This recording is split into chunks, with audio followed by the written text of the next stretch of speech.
I've started to notice a pattern. It usually looks a little bit like this. I'm a sustainability leader, working in my market, setting my priorities, doing what I feel like is the right thing. But then why are my US counterparts at HQ killing my initiatives? Why does Europe feel like so obsessed with reporting instead of driving actions and outcome? And what is going on in the Middle East? There are so many initiatives, it almost feels chaotic and hard to keep up with.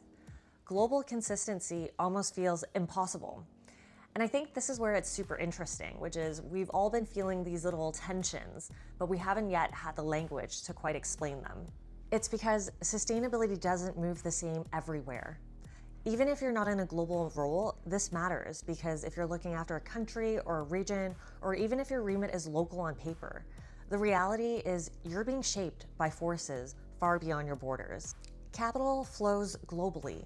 Supply chains span continents, customer expectations are being set elsewhere, and if you look at board and investor priorities and narratives, it's often being set on the world stage at big gatherings like Davos, great example.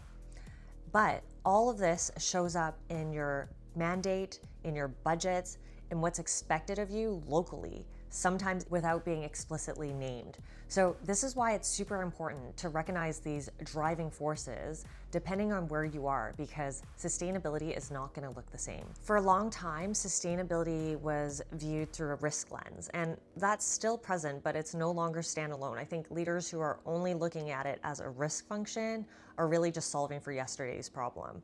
But what I'm seeing instead is that risk is being absorbed into four dominant driving forces.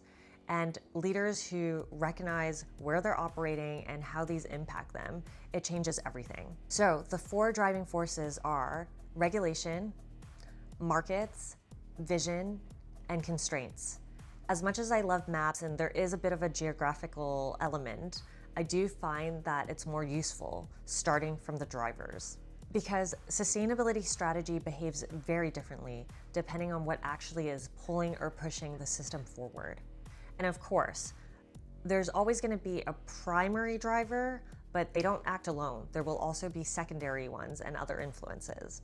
Really understanding this is going to be key to move a strategy from PowerPoint to execution. The first driving force, regulation. In regulation-led contexts, sustainability moves because the rules change. Policy sets the pace, disclosure shapes behavior, and compliance becomes the baseline. One of the clearest examples of this is in Europe. Frameworks like CSRD, the EU taxonomy, and even the TNFD, they're not just reporting requirements. They are actively reshaping how capital is being allocated, how supply chains are being structured, and fundamentally how companies operate. What's important to note is that Europe's influence doesn't just stop at its border. With things like CBAM, the EU Carbon Border Adjustment Mechanism coming into play this year, non-EU companies are feeling this through their customers, their suppliers, and access into the European market. Regulation becomes a price for entry. The upside of regulation-led systems is the rigor and the desire to build a level playing field. Better data, accountability, comparability, transparency. So even if you're not in Europe, often Europe is in your strategy, whether you like it or not. The watch out here is that sustainability becomes something organizations do to comply, but not to compete. And so the opportunity is to move beyond compliance and use the data and discipline that's been forced into the market to unlock optimizations, innovation, and growth like never before. Our second driving force, markets. In market-led contexts, sustainability moves when the value is clear. Customers demand it, investors price it, risk and litigation shapes decisions. Here, sustainability is filtered through a very direct lens. Does it make economic sense? If it doesn't, it's not going to scale. This is most visible in the US and increasingly in the UK, which sits somewhere between regulation-led Europe and market-led America. From the outside, it might look like the US is pulling back from sustainability, but that reading actually misses what's driving action, which is in market-based systems, sustainability isn't moving because it's mandated. It's moving because markets are already pricing it in. So while the policy signal may feel noisy or contradictory, the market signal has actually been remarkably consistent. EcoVadis reports that 87% of US companies are either maintaining or increasing their sustainability budgets because they see it as a competitive driver. You can also see strong market-led dynamics in parts of Southeast Asia and even in the Middle East, especially where export competitiveness, foreign investments, and private capital is at stake. The upside of market-led systems is pragmatism. Sustainability becomes a part of the balance sheet. It becomes legible to the business. The downside, volatility. Without consistent policy backbone, momentum can sometimes shift or swing depending on politics, sentiment, or short-term pressure. The opportunity here is absolute commercial clarity, tying sustainability directly back to performance, resilience, and competitiveness. Our third driving force, vision. In vision-led contexts, sustainability is driven by long-term ambition, national strategies, economic diversification, future industries, system-level redesign. The strongest example of that today is the Middle East.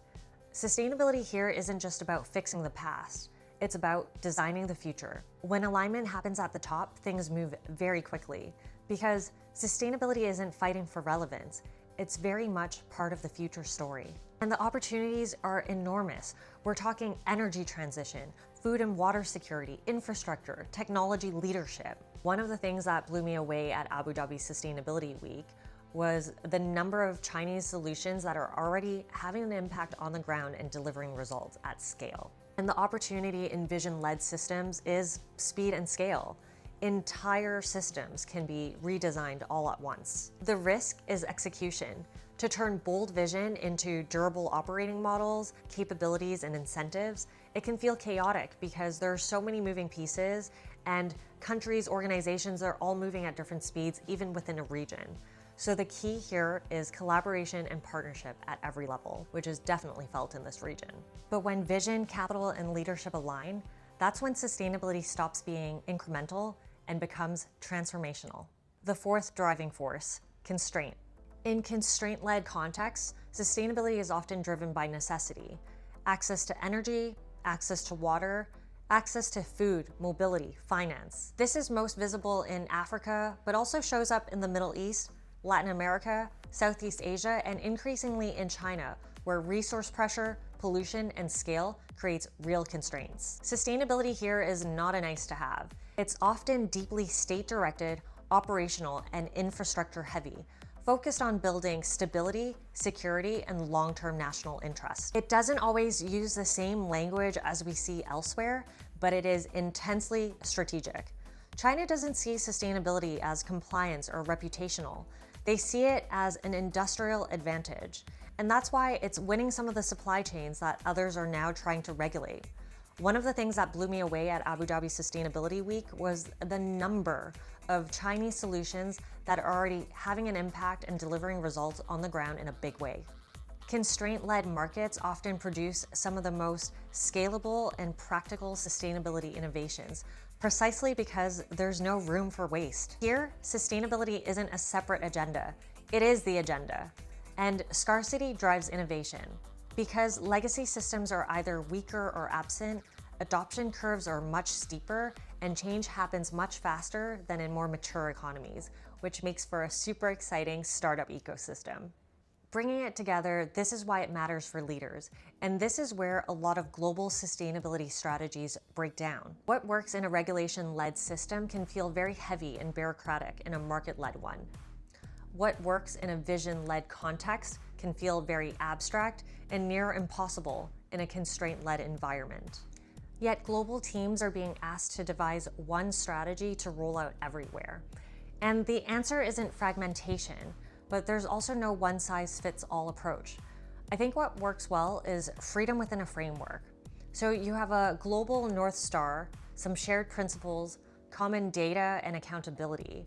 But then the regions have freedom to express sustainability in a way that makes sense based on the dominant driving forces in their market. That's how you get consistency without rigidity, alignment without all that analysis paralysis, and ambition that actually travels to deliver impact and results. This isn't about lowering the bar. It's about designing for reality. So if sustainability feels harder than it should, it's not you. It's probably because the forces that are shaping your system is currently different from your operating lens. Understanding whether regulation, markets, vision, or constraints are driving sustainability in your context gives you leverage. It explains why initiatives stall, why some of them accelerate, why alignment is easy in some places and almost impossible in others. The work now is understanding these driving forces and not to go against them, but to actually design around them, because sustainability moves different depending on where you are. And the leaders who understand this early are the ones who turn complexity into advantage and move sustainability from frustration to strategy and from strategy to execution. Thanks for tuning into another episode of Futureproofd. I hope you enjoyed it because it's honestly one of the aspects of what I get to do that I love the most, which is international business. I love, understanding how values, cultures from different parts of the world really shape how the sustainability agenda is moving. And for me, being someone who was born in Hong Kong, raised in Canada, now living in the UK, working across Europe, Middle East, and Africa, I really do believe that sustainability is moving in the right direction, but in the path that makes the most sense to each of these different regions. So I'm really excited, as always. If you are building, navigating, questioning, or shaping the future in any way, I'd love for you to be here. And may the force be with you.